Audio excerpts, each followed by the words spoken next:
مرسى علم لو اتعمل فيها التجمعات اللي هي الناس بتقابل فيها كافيهات ومطاعم وخروج، اماكن خروج تقعد فيه وتتجمع، اعتقد ان مرسى علم هتاخد تنميه سريعه جدا. لان مرسى علم النهارده او البحر الاحمر كمان عموما، يعني النهارده انت بتيجي ممكن السائح بيقعد اسبوع، كل يوم بنعمل له حاجه، بيعمل حاجه. ممكن ان هو بيروح لغايه الاقصر، بيروح اسوان، في طريق حلو جدا دلوقتي ممكن برضه بنحاول ان احنا ننشط. لو عملنا طياره، بقى في طياره يا جماعه، يعني النهارده عشان ننمي مصر، انا بقول لكم تنميه مصر هتحصل مع ان لازم يكون مصر الطيران، وزاره الطيران عليها عبء كبير جدا مع الدوله، ان هي عايزين نخلي سعر الطياره، والطياره بتروح كل مكان في مصر. لان النهارده برضو عشان اخد طريق 7 ساعات 8 ساعات كده بتاخد وقت ومجهود وكده، لكن الطياره هتنشط كتير جدا جدا، وهتنشط سياحه من الدول العربيه، وهتنشط سياحه كتيره جدا. انا عايز ان انا احط استراتيجيه واعمل خطه ان انا ما يبقاش سعر التذكره لمرسى علم ب 1400 و1300 جنيه رايح جاي. انا باخد بالمبلغ ده بسافر اوروبا، في طيارات بنشتري بيها كده لاوروبا. فاحنا عايزين نظره تانية، استراتيجيه تانية للطيران، لان الطيران ده هو اللي هيعمل لي تنميه، هو اللي هيعمل لي سياحه، هيعمل حاجات كتير جدا. لان هنا النهارده في بيت للدولفين، النهارده في تقدر تزور مكان للدولفين، في بيت اماكن موجوده للسلاحف التيرتلز. انت ممكن كل يوم تيجي تزور حاجه، الشعب المرجانيه، الغطس، سمك القرش. هنا الاجانب قعدت مع ناس خبراء كتير جدا واتكلموا معايا على سمك القرش، بينزلوا وبيعوموا حواليه وكده. سمك القرش بيقول لك ما بيهاجمناش الا اذا احنا هاجمناه. هم عندهم قناعه بكده، وناس متصوره وروني صور كتير جدا متصورين مع القرش. طالما بيقول لك ما هاجمتش القرش او ما تعدتش عليه او ضربته او هو ما بيتعداش، هو بيلف وبيرجع تاني. يعني حتى كمان في ناس كتير جدا متصوره مع اسماك القرش هنا وموجوده، وفي النهارده هنا برضو خبراء موجودين في مرسى علم، انا قعدت معاهم ازاي لما تنزل البحر تتعامل مع القرش، بحيث ان هو ما يحصلش اي نوع من انواع الهجوم، لان هو بيتغذى على سمك البراكودا وبيتغذى على سمك التونه. احنا اللحم البشري بيقول لك مش طعامه، هو ما بيحبوش، مش مستساغ ليه خالص.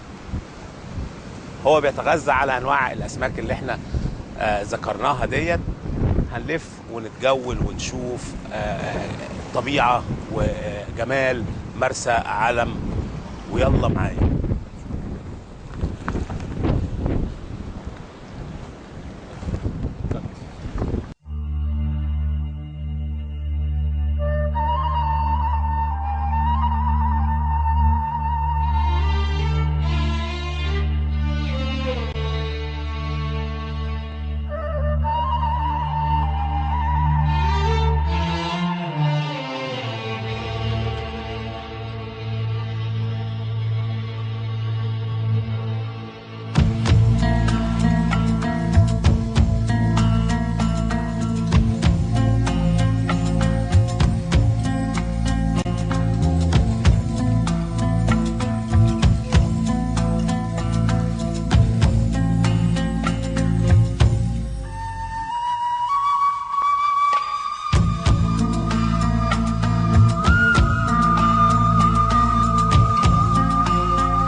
My name is Eric Ritter. I'm a shark behaviorist. I'm a person who studies shark-human interaction. What does this mean? We try to understand how sharks approach us. How do sharks try to understand what we are? And of course, we need a lot of sharks. That's why I'm here in the Red Sea, because we have a lot of oceanic white-tip sharks. The oceanic white-tip shark is a particular animal. It comes very quickly up to a diver, to a snorkeler, to a swimmer. Most of the time, people are afraid of these animals. They are afraid because the animal tries to find out what we are, and of course, most of the time, people then react the wrong way. It's very important that we understand that sharks are not dangerous. What can be dangerous is what we humans create. We always create a situation where a shark may end up biting us, but not because the shark's purpose is to bite us, because we create it. Sometimes knowingly, we may intercept the shark, or we corner a shark. Sometimes unknowingly, we're in the water splashing around, or sometimes third parties actually create the situation. For example, I'm down current, someone is fishing up current, and the chum is actually carried around the person. The shark realize, oh, that person smells like fish, that person sounds like a fish, because we're struggling, and he may bite us. But the most important thing is, you can be in water with every shark there is. Tiger shark, bull shark, white shark, oceanic white-top, but you have to understand, try to understand the body language of these animals. Where does a shark come from? Is he like below the surface? Is he on the bottom? Is he close to the reef? But surface, bottom, reef, current, visibility, that all plays a role in the way we have to interact with these animals, because they are affected as well. So same thing, if humans go into a restaurant, the surrounding is affecting the way the person behaves. Same thing with sharks. A lot of people have, for example, dogs at home, and when you first get a dog, you don't really know what the body language tells us. But after a month or 2 months being around the dog, all of a sudden you understand, oh, he wants to play, he's hungry, he's thirsty, he's bored. Same thing with sharks. So my specialty is being in the water all the time with these animals and learn the body language, learn the way they approach us, learn to find out what intrigues them. For example, water pressure. If you move your legs, if you have fins on, the shark will go to your fins because of the water pressure. He recognizes water pressure.